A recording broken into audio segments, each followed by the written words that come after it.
Hello, permanent jewelry prospects. I'm making this video today because you're probably wondering which machine you should get, which welder you should get. So I'm going to compare and contrast the 5 main welders that's on the market today and let you decide which one is best for you. Now, full disclaimer, I sell the Jupiter welder that's here, so I'm a little bit biased towards it, but I'm going to lay everything out in as much of an objective manner as I possibly can so that you can decide for yourself. Okay, so the 5 main welders I'm going to be talking about today is the original one, the Orion Mpulse, the new Jupiter welder, the what they call the Amazon Unbranded welder that's here, and the new welder from Orion, the Zapp welder, and their flagship permanent jewelry welder, the Orion PJ permanent jewelry welder. Okay, so to start off, I'm going to tell you the differences between the Jupiter welder and the Mpulse, because most of the Orion welders are similar, so I'm going to tell you the differences between these two, and you'll get a good idea of how each will work. So the main difference is the stylus, okay, the needle. So on the Orion welder, they have this black stylus here, and the way it works is you touch the needle to the jump ring, and then there's a sensor in here that'll detect that it's touching, and then it'll automatically retract the needle back about 1 or 2 millimeters, and then it'll activate the spark that will make your weld. On the Jupiter welder, you have this kind of stylus, and instead of touching it directly and having the needle automatically retract it, you hold the needle about 1 millimeter away from jump ring manually, and then trigger the spark manually. Okay, so that's the only difference. This one is automatic and this one's manual. Okay, everything else is exactly the same. The mechanism, the signs of how it welds, it's all the same. And the advantages and disadvantages of each. So with this one, you know, some people might find it a little bit easier to use because you touch it directly and then it does the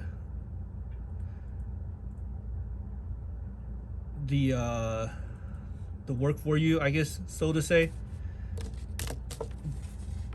And they might find that having to not touch it directly with this might make it a little difficult, but to me personally, it is not any harder at all.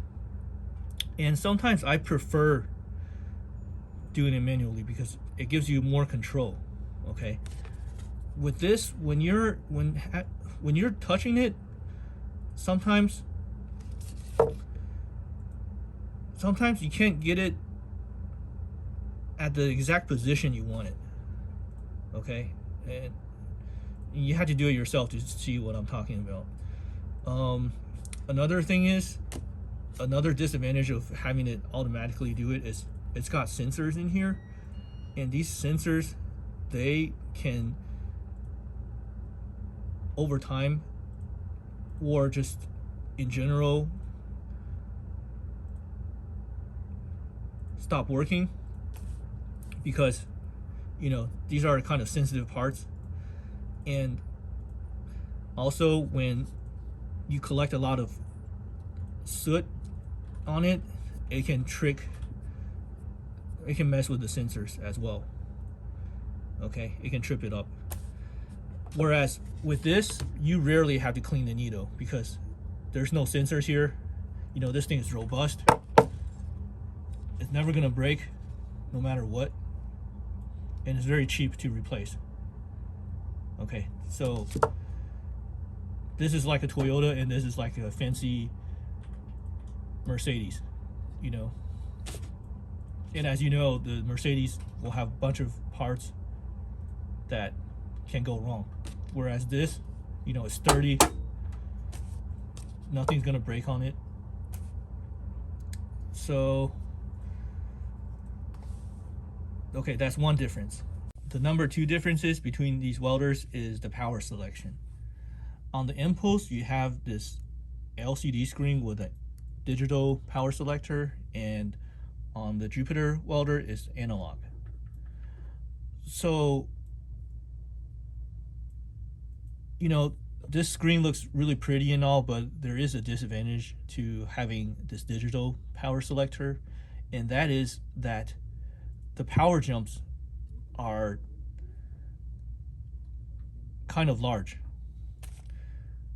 whereas the power jumps on this one is analog, so you can fine-tune it as much as you want. Okay, it's infinite. So the thing with having large power jumps is that sometimes you might find, especially with these really thin dainty jump rings like this 26 gauge one, that one of the power, let's say 4, is too weak, and then you select 5 and it's too strong. You want something in between. So because of that, they came out with the Orion PJ Welder, and they're showing you right here that it can do half power jumps. Okay, so they made this welder to address that issue, whereas this welder can already do that, and on top of that, it can do even much more fine than 0.5 power jumps, for a fraction of the cost. So now this 0.5 is probably enough, but for that feature, you're paying another $660 just to get that. Okay, whereas this welder is around $400 or $500. It already comes with that. And now let's talk about the Zapp. Oh, actually, let's one more thing about this. So the reason why this has these large power jumps is because this welder was actually the first one that permanent jewelry artists started using, and because this is more actually like a general purpose jewelry welder, and it can go up to a tremendous amount of power. Okay, more than you'll ever need, like 3, 4, 5 times more than you'll ever need for permanent jewelry. Whereas this welder was designed for welding jump rings, like these thin, veiny jump rings. That's all it does, and that's what it does best. So this is specifically for permanent jewelry, whereas this one was made for just other things in mind. So that's why it costs so much. That extra power costs a lot more. I mean, that's one of the reasons why it costs more, but so that's why they came out with this one, to try to lower the cost. So the Zapp welder is actually the exact same as this one, pretty much. It has one power jump. It doesn't have the half power jumps, and instead of a touch screen, it has this knob to change the power, but this is analog as well. I mean, sorry, this is digital as well. It can only go by 1 steps. Okay, you can't change the power you can't do half steps or get between these two power levels. Okay, so basically they just took this one and then cut out some of the stuff that you don't need for permanent jewelry and made this. So the stylus of these two they work the same, but they went with a cheaper one. They used a stylus that's similar to this one here, so they try to save money on the stylus to cut down costs. Now let's talk about this welder. This is what they call the Amazon Unbranded welder, and this is probably the worst welder to get out of all 5 of these, in my opinion. This one was actually for dentistry or something like that, and the power level of this is just way too high for permanent jewelry. And whenever you want to weld something like a jump ring, you're always going to be using the lowest power setting possible. So, and it only works for 22 gauge and maybe 24 gauge jump rings. Although if you're trying to do 24 gauge jump rings with this, you're gonna have a hard time. Okay, it's not easy. Okay, so another difference between the Jupiter welder and the Orion welders is that the Jupiter welder doesn't have an argon gas port, although you can use a third-party argon gas distributor for it. So let's talk about argon gas, the big elephant in the room. So if you're familiar with the permanent jewelry community, you know that this is a highly contested subject. And so what is the truth about it? Do you need argon gas for permanent jewelry? And the short answer is no, you do not need argon gas. Okay, so Orion released this flyer in their Facebook group that shows you the differences between argon and no argon, and they're trying to show you that, you know, with argon you get this type of weld, and with no argon you get this type of burnt up weld. So I'm here to tell you that, okay, this is not true. Okay, this is fake news.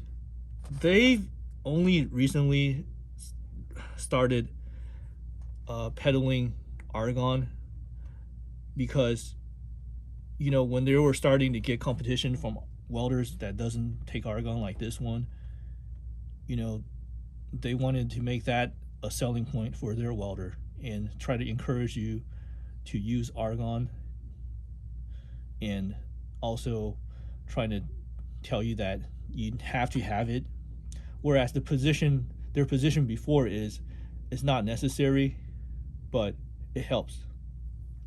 Now I'm here to tell you that not only does it not help, or helps very, very little, the benefits you get from it is way not worth the hassle that it takes to set up a system to weld with argon, especially during your, you know, pop-ups or whatever. So one of the reasons to use argon is that they'll tell you that the welds without argon is going to be weak and brittle. Okay, so, you know, that's what they're trying to show with this picture. But, you know, I don't know how they got this weld here. Okay, but just because you're not using argon, you're not going to be getting this type of weld. Okay, and I've done one already, but let me do another one to show you. Okay,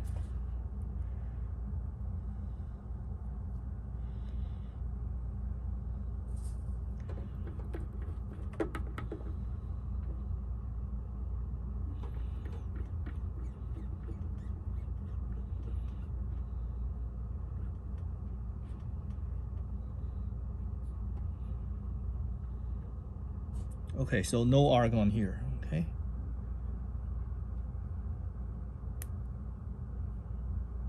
Actually, let me try to adjust this. Let's try this setting. Okay. So, everything ready, and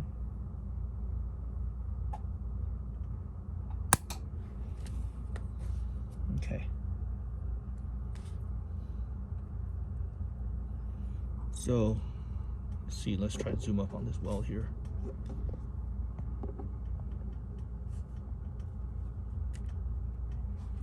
Okay, so if you can see, do you see how nice and solid that this weld is?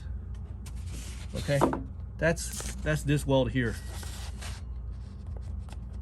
Although this one that I did with the Jupiter welder is actually a stronger weld than theirs, because with the Jupiter welder you're able to melt more of the ring here, and that creates a stronger weld as shown here. Okay, you might not be able to do this with the Orion. No, I'm sure you can't, because I have one here. And now that is not a brittle weld. Let's do a twist test here for you. Okay.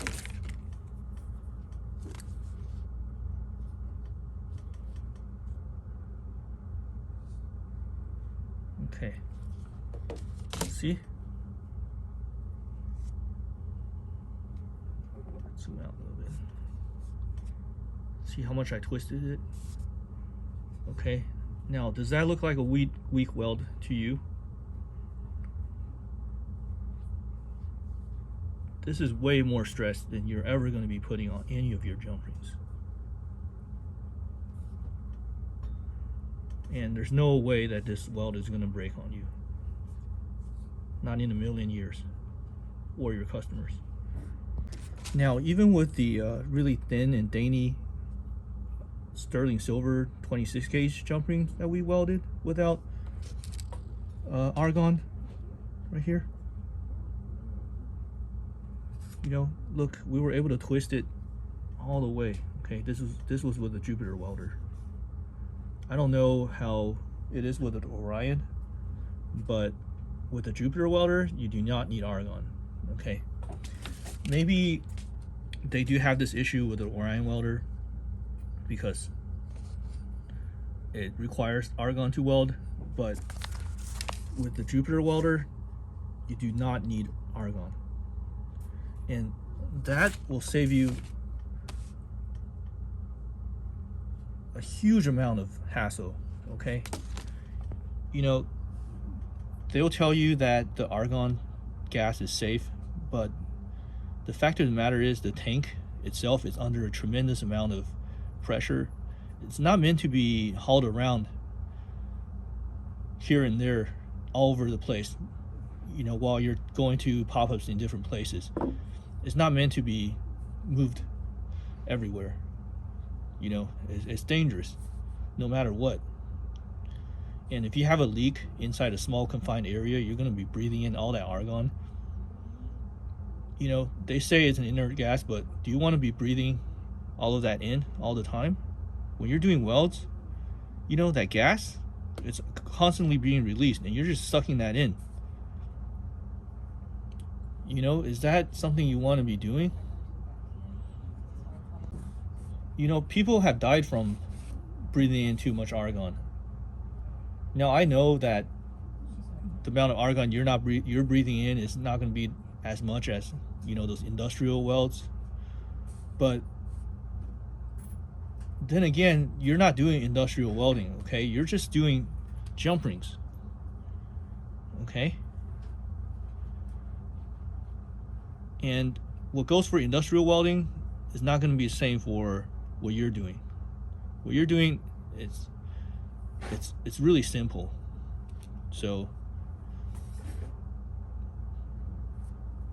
to conclude, no, you do not need argon. This is fake news, as I've just shown you right here. Okay, that the fact is right in front of you.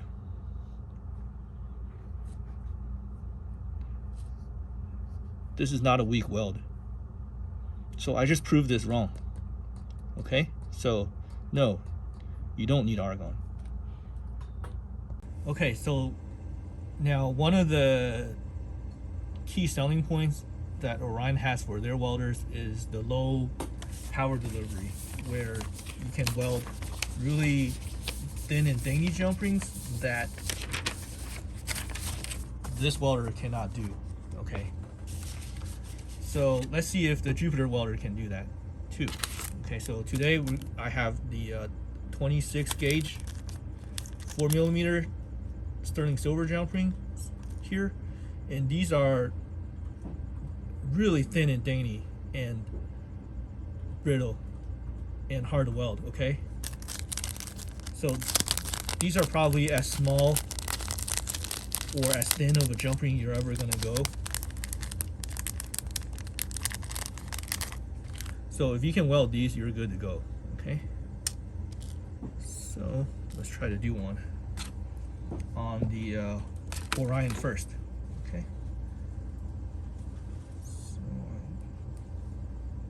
so I've done them on 5 watt and it worked. So let's try again. Okay.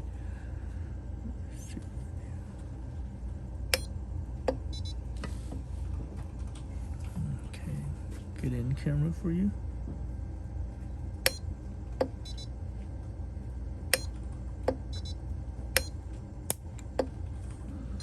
Okay, so oops, dropped it. Where did it go? Okay, let me just do another one. That one went into the nether world.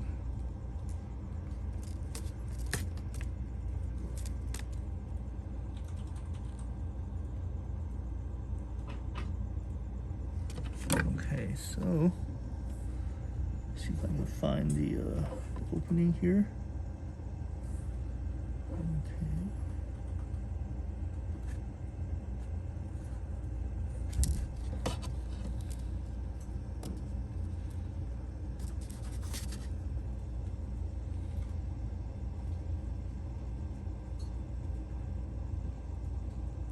Okay.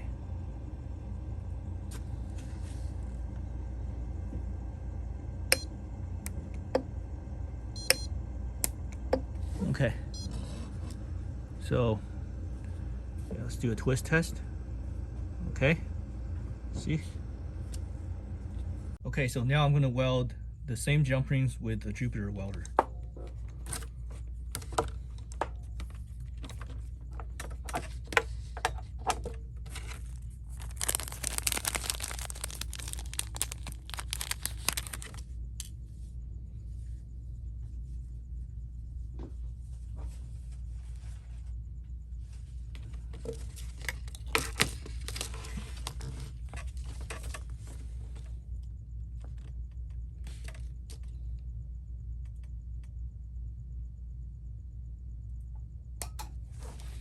Okay, there you have it. Do a twist test. See? Twisty. Perfectly welded. So in conclusion, which one should you get? So if you don't mind spending the price and you just want something that looks really fancy and nice with the LCD screen, then you can go with the Orion. But if you just want something from Sunstone, you might as well just get the Zapp welder, because these two do the same thing. Now I have to tell you that with the Zapp welder, it's still new and they just came out with it, so they're still trying to work some kinks out, and you might have some issues with, you know, having something that just came out on the market, and that has been happening to some people. Okay, so now what about between these two? Okay, so this is the grand finale here. Which one of these should you get? Now, even though this is $1,000, it's still more than twice the price of this, and almost 3 times. Okay, and for what you're getting, there's really no advantages to having this one, because the power jumps on this is still pretty large, the same as Sunstone or the Impulse. And additionally, this stylus here, it can cause you problems. Okay, no matter what, this thing here, it's got moving parts inside of it and sensors, and those moving parts, the one that helps the needle retract, after hundreds and thousands of welds, those things are gonna wear down. It's just simple science. And so you always run the risk of it malfunctioning on you during an event you're having, like a pop-up or something. And because of that, a lot of Impulse users, they buy backup welders. Like they'll have this, and they might buy one of these as a backup. And these things from Sunstone aren't cheap either. Okay, so on top of that, the LCD screen, that could mess up on you, and it has happened. The software in it, there's like programming stuff like that. Those are all things that can go wrong that you really don't need. With this, you don't have all that. It's just simple, it's straightforward. The mechanisms are the same. You're welding the same way. It's the same thing. It's really simple. You're just shooting a spark onto the jump ring. There's really nothing else going on here. So, in my opinion, you don't really need all this fancy stuff, especially when it's going to cost you thousands and thousands of dollars more.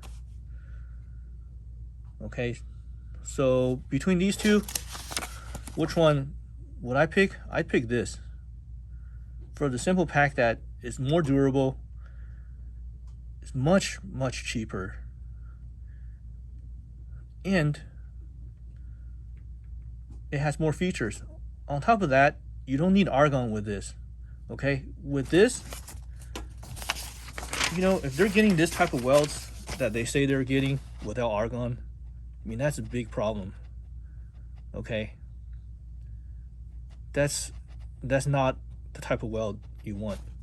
But with this, as I've just shown you, you're gonna get great welds without argon, and I've just shown you that right in front of you. Okay, and I can reproduce that 1,000,000 times. Like this ring here that I twisted. So in conclusion, I think this is the best welder to get. It's the cheapest. You do not need argon. It's the cheapest. It has the cheapest replacement parts. You can get a stylus and grounded plier extender for really cheap, whereas this and this one, you can't even get that. Okay, to get that, you have to buy this one, and it's really expensive. And so, yeah, that's pretty much it. I know I sell this, so it obviously comes out a little biased, and I am a little biased, but I laid out all the facts for you, and everything I'm saying is completely true. If it's not, you can call me out on it. So